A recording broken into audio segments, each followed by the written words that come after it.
Hey, good morning, everybody, and a happy Wednesday to you. I'm Rob Evans. Welcome to Daybreak Plus. We're recapping all the local news you missed overnight, and then we're going deep into the matters that matter to you and your family. And we begin with the fire danger facing Central Texas. The ongoing drought combined with stronger winds pushing several smaller brush fires. Officials with the Texas A&M Forest Service say more than 250 firefighters and 30 aircraft are on standby. They also have a group of fire engines stationed in Marble Falls. Now, Kylie Moran is one of those officials on standby, and he said yesterday's rain didn't help out a whole lot. Take a listen. When these weather fronts come through that we've been seeing, sometimes we see, a complete 180-degree wind shift. And so it's very important for residents to pay attention to not just the current weather, but what does the weather look like 1 or 2 days out when there's a wildfire in your area? Now, Moran said 9 out of 10 wildfires are actually started by people. So avoid burning anything outside or doing things that can create a spark, like dragging chains behind a car. And checking in on power outages, this morning about 500 Austin Energy customers are in the dark, but at one point there were more than 31,000 customers without power, most of it because of strong winds. We talked to Matt Mitchell, the Austin Energy spokesman. He told us it was just too windy for crews to safely repair the problems. A lot of these repairs have to be done high above, several stories in the air, and you can't get a crew member into a bucket truck safely when the wind speeds are above a certain amount of miles per hour. And so we certainly want to do everything we can to restore power quickly, and at the same time we have to do it safely. Now, Encore, Bluebonnet, and Pedernales Electric all reported widespread outages as well.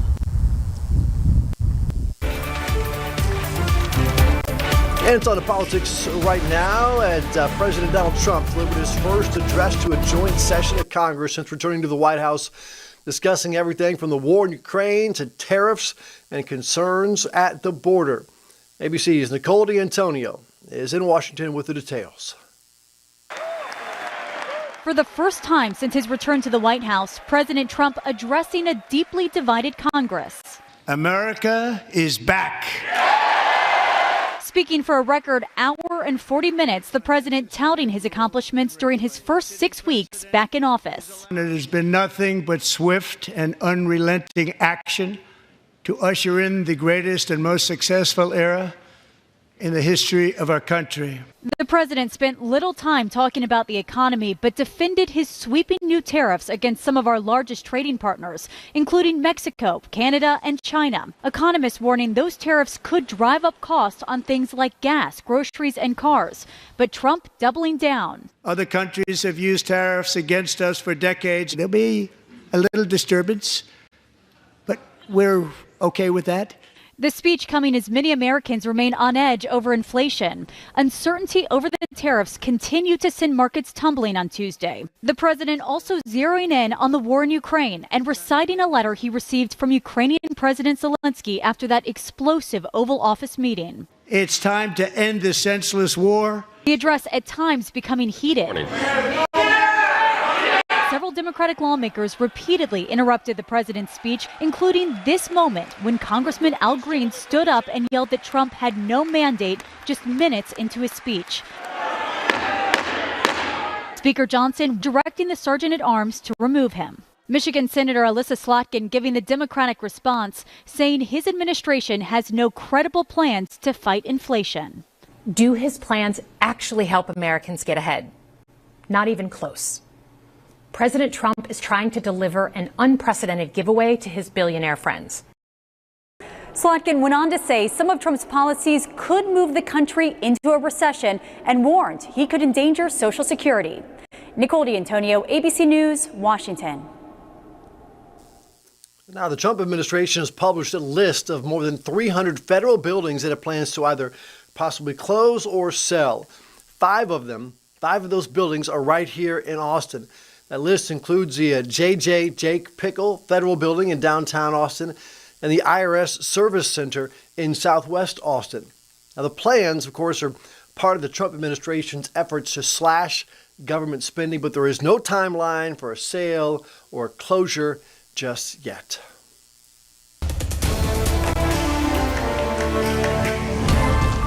And sticking with politics a little bit closer to home, though, a pair of bills that would infuse greater religious influence into the public schools are advancing right now at the Texas Capitol.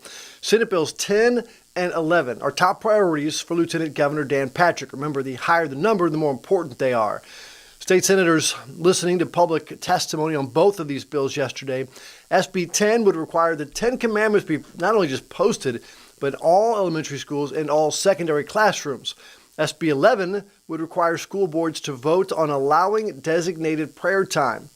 Parents would have to opt in for their children to have this, though. Now, we talked to State Senator Mays Middleton to see what he had to say about supporting this bill. And this bill does not make participation of prayer or reading of religious text compulsory. It's simply meant to allow a time for students and faculty to freely express their faith. A neat addition to the Holy Scriptures for the use of Now, critics include some Democratic lawmakers on the committee. They argue both bills violate the U.S. Constitution's Establishment Clause that bans government from sponsoring or favoring a religion. State Senator Jose Menendez is one of those critics. Here's what he had to say.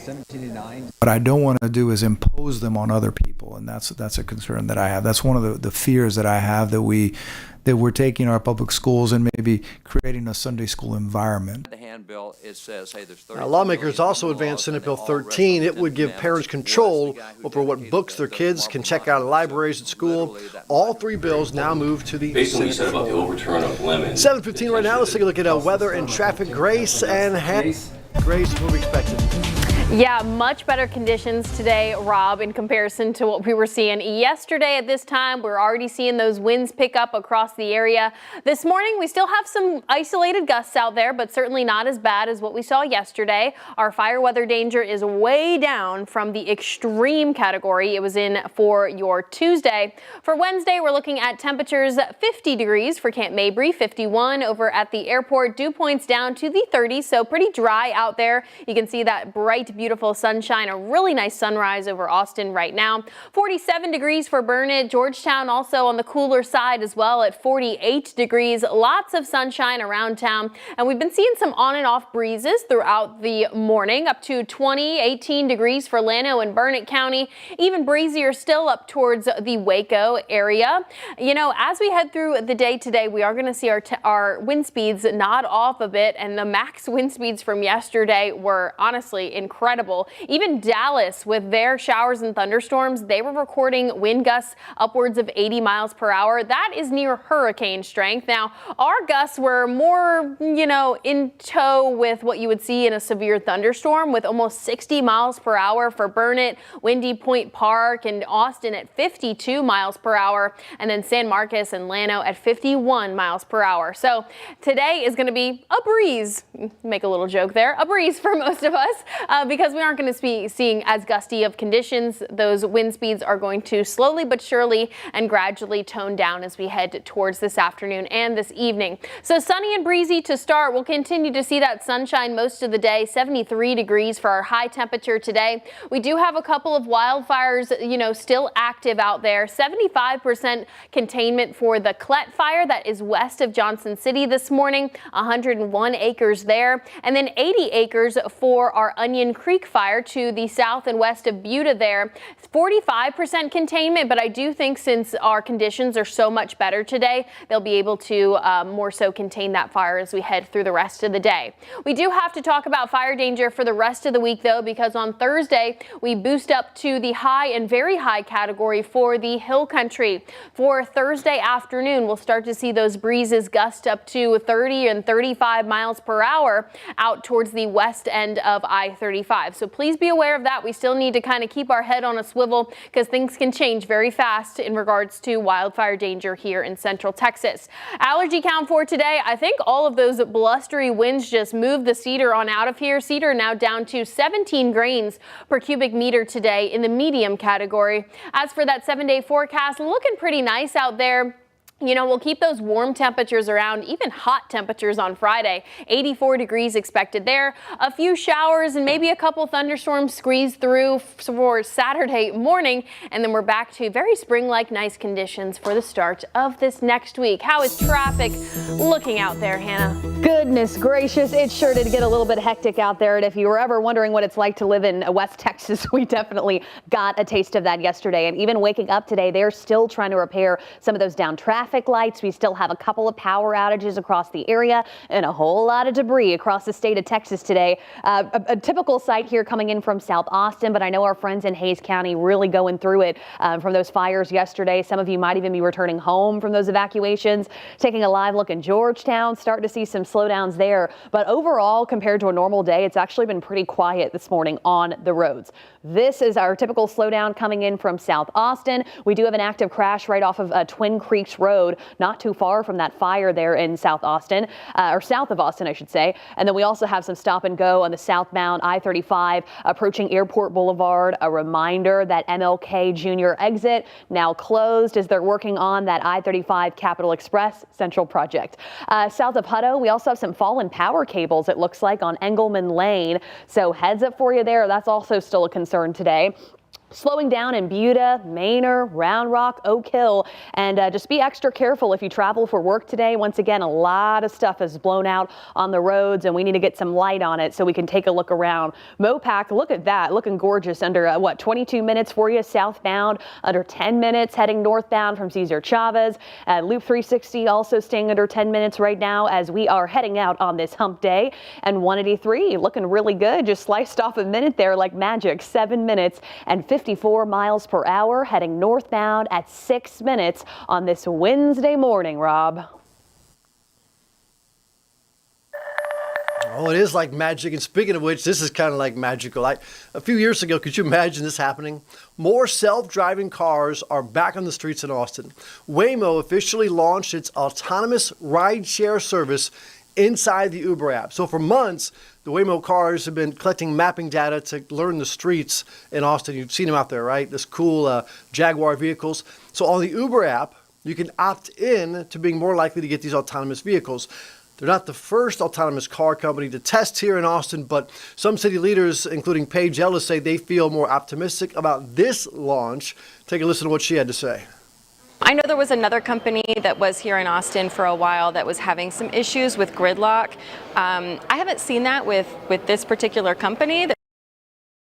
Now, these Waymo cars drive around 37 square miles in Austin, all the way up Rosedale to South Lamar and East Riverside. And again, they're Jaguars. So I mean, you're guaranteed to get a nice ride, right? Well, in the past couple of years, federal investigators have looked into multiple companies that operate these self-driving cars. The National Highway Traffic Safety Administration, the NHTSA now, investigated Waymo last year after reports of the cars crashing or driving erratically.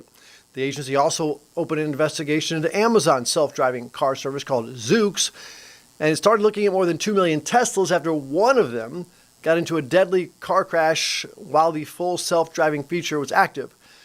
Now, in the past, Tesla CEO Elon Musk accused NHTSA of holding back progress on self-driving technology, and now Musk leads the Government Efficiency Office, right?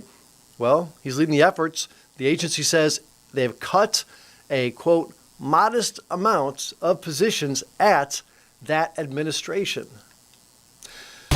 And sticking with transportation, right now the next step of the I-35 Capitol Express Central project is underway. This is the plan to expand parts of I-35. This is not going to be fast, but eventually it's going to be nice.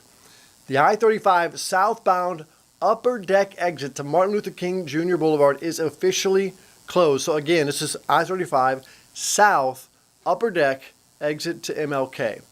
This video right here you see of the workers, crews taking down that sign near the UT campus. So when this project is done, it'll look like that right there. Yeah, that's going to be I-35. What? Looks good, right? The I-35 upper decks between Airport Boulevard and MLK will be gone. The interstate will be wider. It will be lower. And again, like I said, not going to be quick. The project should wrap up in 2033. So if you're going to UT right now, if you get your doctorate, become an MD, you might be done by the time you're done being a doctor. Okay, spring is just around the corner, meaning bluebonnet season is here. So where are all the blooms? Grace Thornton visited the Lady Bird Johnson Wildflower Center last week asking just that question. Here's what she found. Last year's bluebonnet season in Central Texas was outstanding. But for 2025, experts are reporting a season that is a bit more garden variety. This year it's going to be a little bit of a mixed bag depending on where you are. Lee Clippard with the Lady Bird Johnson Wildflower Center says this is mostly due to ongoing drought issues for Central Texas. West of here it's a little bit, it was drier. We had a big drought. So there's probably going to be less bluebonnets than we've seen last year and previous years. East of here in East Texas, they had a lot of rain, so they might get a lot more bluebonnets than we have here. Many newer Austinites will remember the near-perfect scenario that played out ahead of last year's blooms.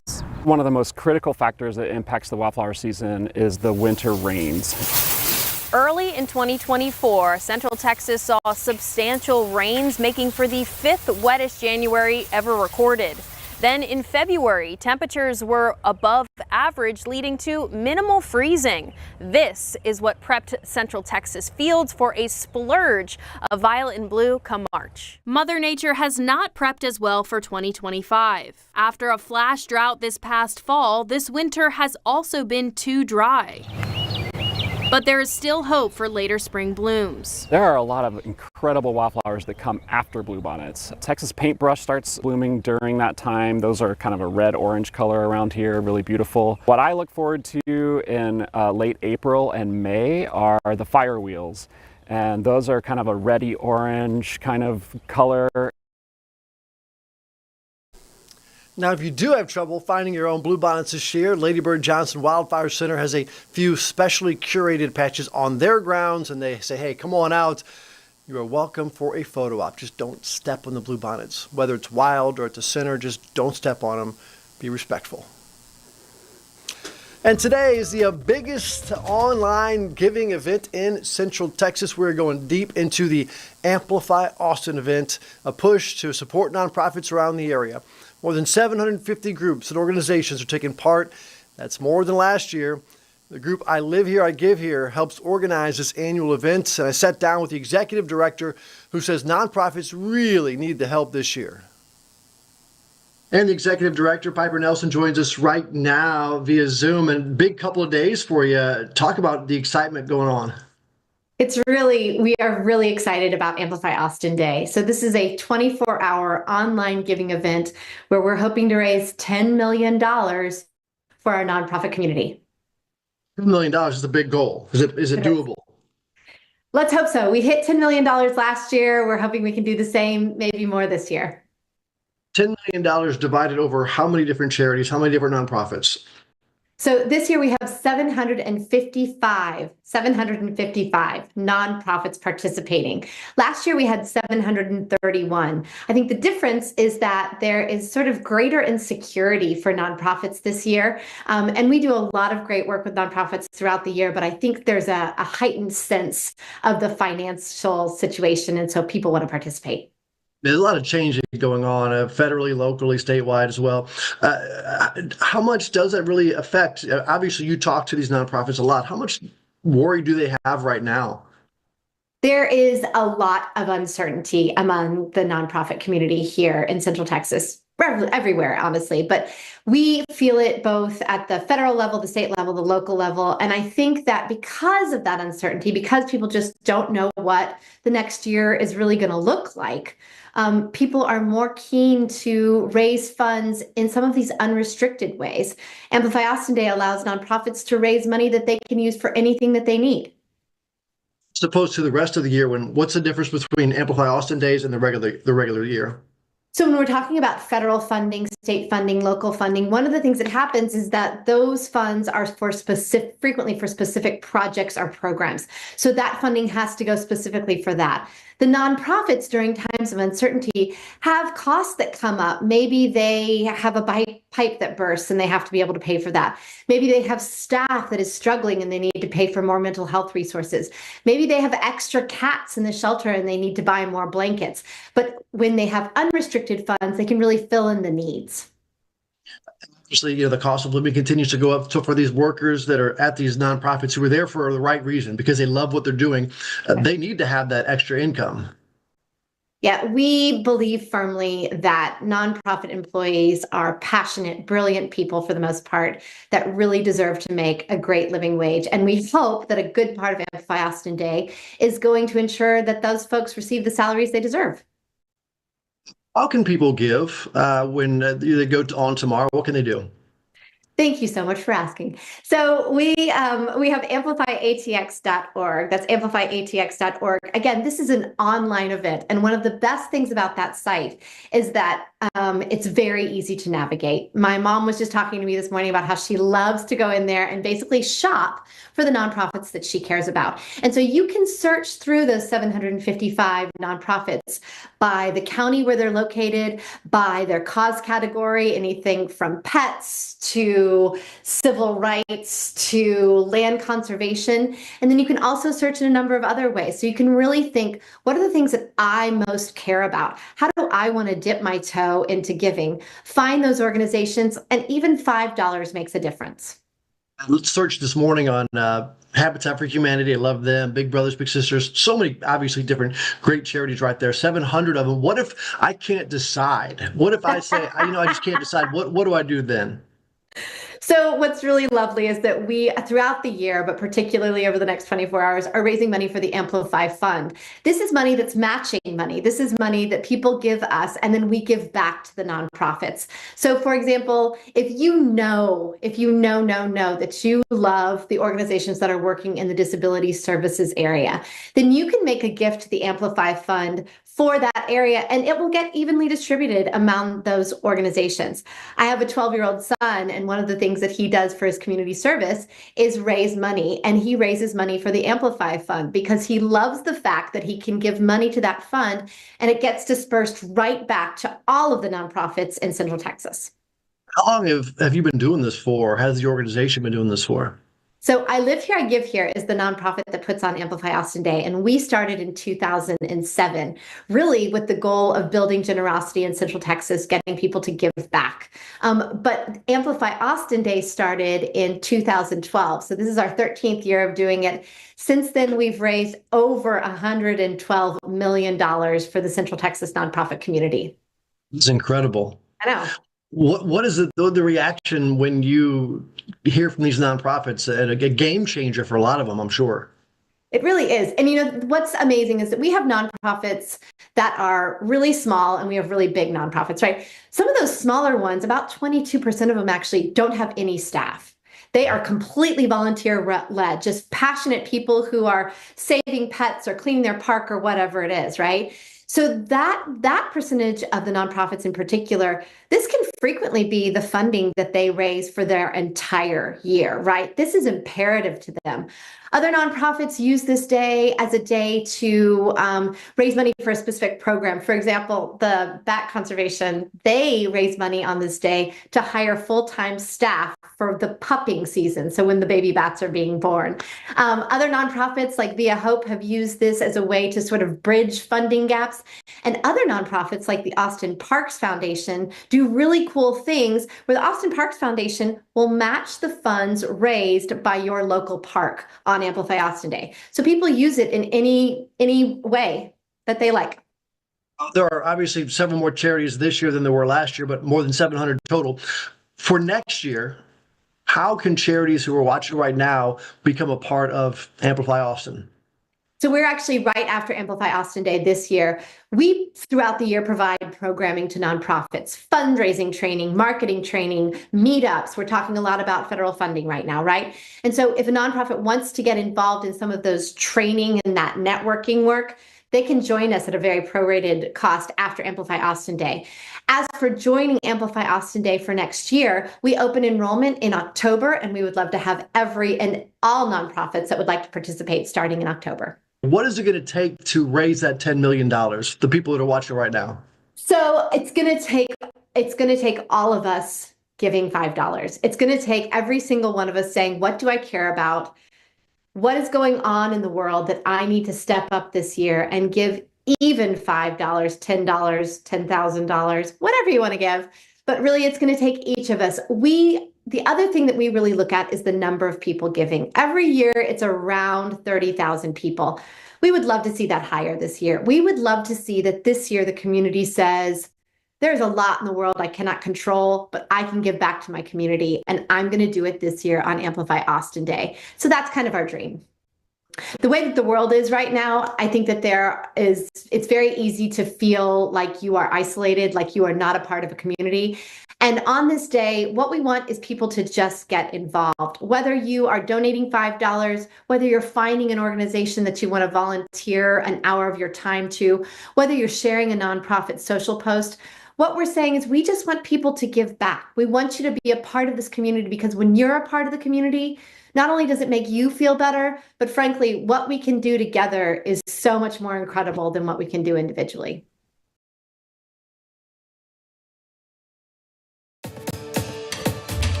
In Central Texas. And hey, we leave you this morning with something to talk about. The Houston Rodeo is happening right now, one of the biggest rodeos anywhere, but not everybody's a fan. Like this cow. It got loose yesterday and made a run for it, started running free. A guy right here trying to chase the steer down, got close, grabbed the lead rope, but then just tripped all over the cones right there. My goodness, watch it again. He's okay. We can laugh about it. Houston Rodeo is huge. I mean, Reba opened up for it. People coming from all over to watch it. So that cow, though, having none of it. Well, hey, that's it for our Daybreak Plus. Let us know what you would like to talk about. Message us, 512-459-9442. You have to text it. Calling it does not work, but there's the number, 512-459-9442. If you want to have a topic we can go deep diving on, maybe it's schools, maybe it's police accountability, traffic, whatever it is. We want to know what affects you, what's on your mind. We're here for you. It's a two-way street, all right? You can also message me on Instagram, Facebook, or X at Rob Evans TV, at Rob Evans TV. And stick around because Daybreak continues right here on KVUE+. Goodbye, everybody.